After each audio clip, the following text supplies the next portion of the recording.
dan Gus Wafi berhasil membongkar, membuka kedok guru gembul sebetulnya. Selama ini masih samar-samar, guru gembul nih kemana sih arahnya? Orang masih meraba-raba. Tapi gara-gara diskusi itu ketahuan dia seorang materialisme barat sejati, dia seorang liberalis sejati, jadi kebuka jelas. Bayangkan dengan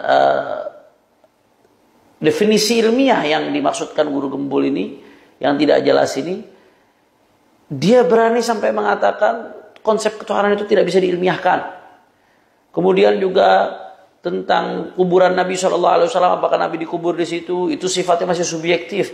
Padahal selama berabad-abad, ya sampai orang di luar Islam sekalipun, orang kafir sekalipun, nggak pernah ada yang meragukan posisi kuburan Rasulullah SAW. Karena itu mutawatir qat'i. Tidak ada keraguan sedikit pun posisinya di situ.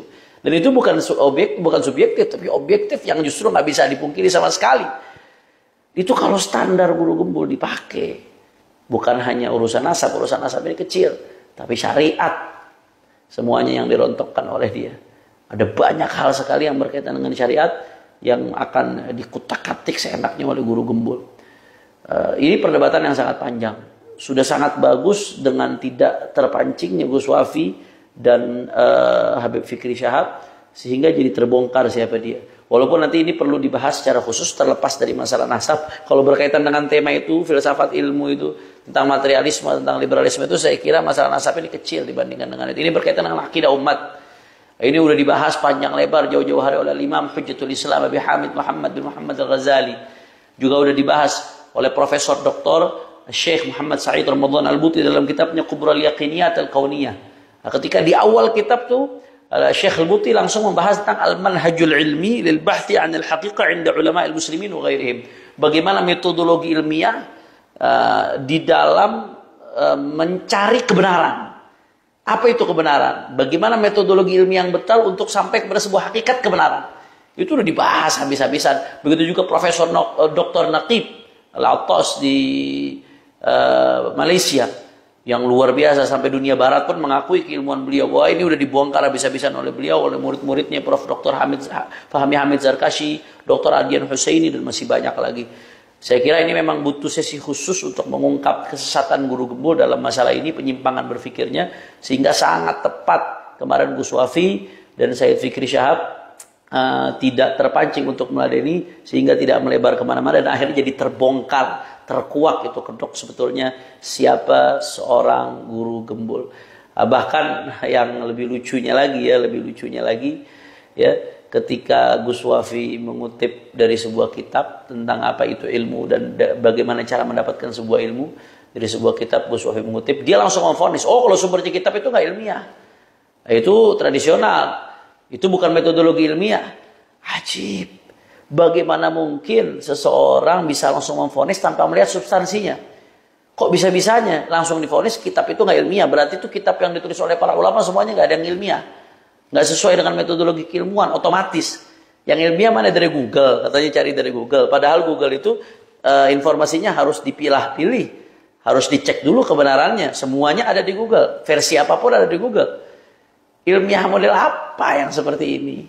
Dan lebih lucunya lagi, ya, ketika dia bicara ilmiah, ngalur ngidul panjang lebar kemana-mana sampai terungkap itu kedoknya, begitu ditarik ke tema kembali ke masalah nasab, yang ilmiah itu menurut dia dengan menghitung statistik, harusnya nasab alawi menurut perhitungan dia itu kalau mau benar antara 58 sampai 77. Kalau 39 sampai 45 itu tingkatan generasinya ya, dari Nabi SAW sampai sekarang itu meleset, nggak mungkin, kemungkinannya sangat kecil, bahkan mustahil dia katakan. Ternyata ini bertentangan dengan fakta dan data. Teori dia itu omong kosong, bertentangan dengan fakta dan data. Faktanya apa? Faktanya asyraf di dunia nggak seperti itu. Asyraf di dunia yang diakui sekalipun dari berbagai aspek itu ada yang antara 39, 41, 42 dan lain sebagainya. Dan ini nggak berbasis data. Ditanya sama Gus Wafi, ada nggak Sayyid yang dari zaman Nabi sampai sekarang, atau raja siapa gitu dari zaman Nabi sampai sekarang keturunannya yang 1500 tahun itu sampai 77 generasi, ada nggak? Dia nggak bisa membuktikan satu pun. Berarti teori yang disampaikan omong kosong, nggak berbasis fakta, nggak berbasis data.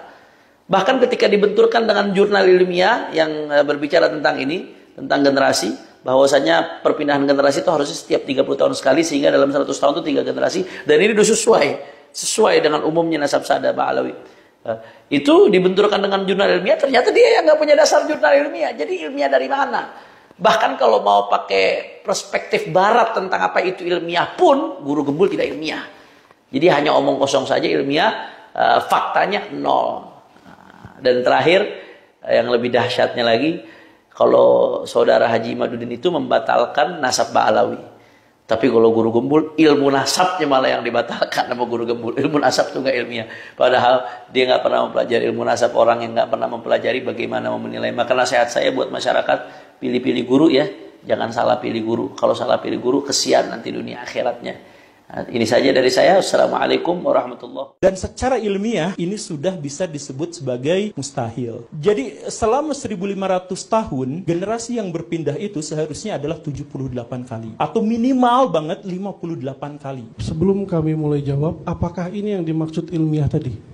Ya, Raja Jordan itu keturunan ke-41. Kalau dia diragukan, itu DNA D1 diragukan semua. Karena dia sampel utama. Ada lagi yang diakui sama kubunya Kiai Imad juga. Nasab Syekh Jamil Halim Al-Husaini. Beliau bukan dari Ba'alawi, di 40. Saya, pakai catatan saya dari Maktab Demi, saya ke-42. Nasab Raja Maroko, keturunan ke-40. Al-Ahdal Al-Mahdali, 43, 44. Khalil Al-Musawi, kalau ditambah 45, berarti generasi sekarangnya 39 atau 40. Al-Rifai, Al-Balkhi. Jadi yang dibatalkan banyak sekali. Betul. Dengan metode ini. Kalau misalnya kita terapkan kalkulasi 25 average, kalau misalnya dia di keturunan ke-58 sampai 78, berarti dia tidak logis, gak masuk dalam kalkulasi. Semua keturunan Rasulullah nasabnya batal semua. Itu pertama. Konsekuensi kedua, kerajaan-kerajaan di Eropa juga batal semua nasabnya. Karena kalkulasinya tidak 25 average-nya. Ya.